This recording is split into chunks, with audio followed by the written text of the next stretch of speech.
आपण सगळ्यांनी एक बातमी ऐकली असेलच आणि ती म्हणजे 25 लाखाचा अंमली पदार्थ सिंधुदुर्ग जिल्ह्यातून गेलेला गोवा येथे पकडण्यात आला. आश्चर्य हे वाटते की हा 25 लाखाचा अंमली पदार्थ गोव्याला पोहोचेपर्यंत सिंधुदुर्ग जिल्ह्यातील पोलीस काय करत होते, आणि हे मोठं प्रश्नचिन्ह आज आम्हाला पडलेलं आहे. हे सिंधुदुर्ग जिल्ह्यातून हा अंमली पदार्थ गेला, हे सिंधुदुर्ग जिल्ह्यातून गेलेला असला तरी सुद्धा प्रामुख्याने या अंमली पदार्थाचा मोठा साठा कुडाळात आहे असं दिसून येते. कारण हा अंमली पदार्थ कुडाळातून गोव्यापर्यंत गेलेला आहे हे दिसतंय.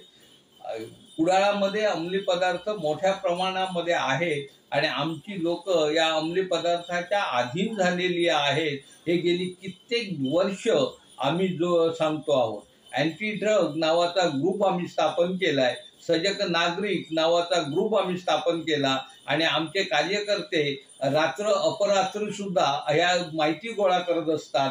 तरी सुद्धा पोलिसांना अशा प्रकारचे अंमली पदार्थ विक्रेते मिळत नाही. हे दुर्भाग्य आहे. सिंधुदुर्ग जिल्ह्यामध्ये म्हणण्यापेक्षा कुडाळमध्येच मोठ्या प्रमाणामध्ये 4-5 ठिकाणी हे अंमली पदार्थ विकले जातात अशी बातमी आम्ही गुप्तरित्या यापूर्वी सुद्धा पोलिसांना दिलेली होती. आमचाच एक कार्यकर्ता रमा यांनी तर गांजा विक्रेत्याला पकडून पोलिसांच्या ताब्यात दिलेलं होतं. परंतु एवढं असून सुद्धा हे अंमली पदार्थाची विक्री मोठ्या प्रमाणामध्ये कुडाळ तालुक्यामध्ये चालू आहे.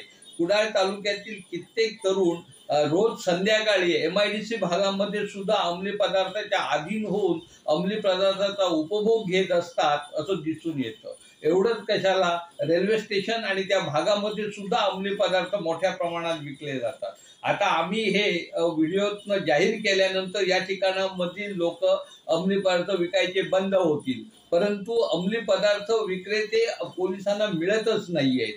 अंमली पदार्थाचा वापर करणारे लोक पोलिसांना मिळू शकतात, लहान लहान मुलं मिळू शकतात, कॉलेजची मुलं कुठे कुठे अंमली पदार्थ घेऊन बसलेले आहेत हे दिसतात.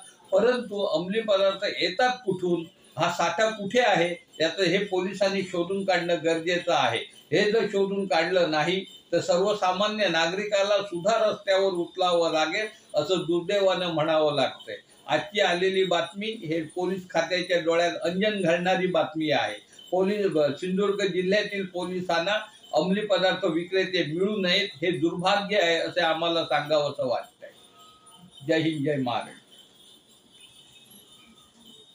2 दिवसापूर्वी जे अटक करण्यात आला आरोपी तो पिंगुळीमधील रहिवासी आहे आणि ज्याप्रमाणे ती बातमी लागली 25 लाखाचा अंमली पदार्थाचा जो साठा जो गोवा पोलिसांनी पत्रदेवी इथे धरला, म्हणजे सर्वसामान्य माणसाला प्रश्नचिन्ह हा पडला आहे की एवढा 25 लाखाचा साठा हा पिंगुळी गावात आहे, म्हणजे हळूहळू हे कुडाळ पिंगुळी हे मोठं अंमली पदार्थाचं हब तयार होत आहे का? आणि पोलीस प्रशासनावरती एक मोठं प्रश्नचिन्ह निर्माण होते, जिल्हा पोलीस प्रशासनावरती. गेल्या काही वर्षापूर्वी मी स्वतः आणि आमच्या सर्वसोबतचे सहकारी स्वरूप पळके आम्ही दोघांनी गांजा विकणाऱ्या व्यक्तींना धरून पोलिसांच्या हवाली केलं होतं. आता सर्वात मोठा प्रश्नचिन्ह हा होतोय की हे आरोपी निसटतात पण बरे जामीनवरती वगैरे. तर आमची अशी पूर्ण सजग नागरिक अँटी ड्रग ग्रुप तर्फे बिल्ले वकील साहेब आहेत आमच्यासोबत. आमची आता एक मागणी असणार आहे सरकारकडे की यांना मोक्काच्या अंतर्गत यांना अटक करा, जेणेकरून ही पुढील पिढी जी बर्बाद होणार आहे ती कुठेतरी त्याला लगाम बसेल. आणि हे खूप ही जी बातमी जी आली आहे, जी लागली आहे, जी अटक आरोपी आहे हा उत्तर प्रदेशातील भंगारवाला आहे. हा पिंगुळीमधून बाहेरची लोक आले तिकडे आणि इकडे पूर्णपणे जिल्ह्यामध्ये हे जो काही प्रकार चालू आहे सध्या गेल्या 3 महिन्यापासून 2 महिन्यात ज्या काही गोष्टी कानावरती येत आहेत हे जिल्ह्यासाठी खूप लांछनास्पद आहे. त्याच्यामुळे लवकर सरकारने या सगळ्या गोष्टीकडे लक्ष घालून ह्या जे आरोपी आहेत किंवा यांच्यावरती सरकारने मोक्का अंतर्गत अटक करावी ही आमची प्रशासनाची मागणी असणार. जय हिंद, जय महाराष्ट्र. अंमली पदार्थ विकणारे जे गुन्हेगार आहेत त्यांना कुडाळमधनं बाहेर काढले पाहिजे आणि मोक्का अंतर्गत त्यांच्यावर कारवाई केली गेली पाहिजे. कुडाळ तालुक्यात अंमली पदार्थांचा सुळसुळाट दिसून येत आहे. त्यात तरुण आणि तरुणींचा सुद्धा सहभाग दिसून येत आहे. तर अंमली पदार्थ विकणाऱ्या लोकांवरती नमस्कार. त्यावर कठोर कारवाई झालीच पाहिजे अशी आमची मागणी आहे.